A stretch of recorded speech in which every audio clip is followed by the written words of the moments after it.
Tatalakayin ang mga treasure signs na nag-compile ni Charles McDougald dito sa Pilipinas noong siya ay naninirahan dito noong taong 1972 hanggang 1982. Meron siyang 10 years of research of these Yamashita treasures na mga nakabaon dito sa Pilipinas, at siya rin ay kilala na isa sa mga treasure hunter ng dating presidenteng Marcos. Kaya ating tunghayan ang kanyang mga original compilation ng mga treasure signs, na kung saan ang iba dito ay makikita news sa internet na pinopost, ngunit ang pahina na sinishare ko dito sa inyo ay original galing sa original libro ni Charles McDougald. Ang kanyang libro titled Asian Loot by Charles C. McDougald, with over 50 photographs, maps, and illustrations.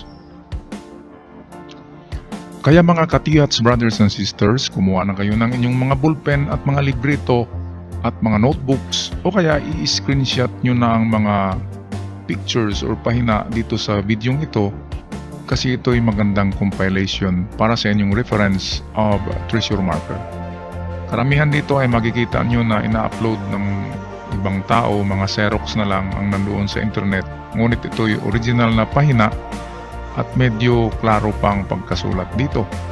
At ito ay sulat at mga drawings and compilation ng original author ng librong Asian Loot, si Charles C. McDougald, isang treasure hunter na kaibigan din ni Presidenteng Marcos, at isa siya sa naghukay ng proyekto doon sa Fort Santiago, yung renowned treasures ng Fort Santiago ay kasama doon si Charles McDougald sa paghukay at paghanap ng treasures. Pero hindi natin masabi kung may nakuha sila doon o wala, kasi hindi na yan na-publish niya.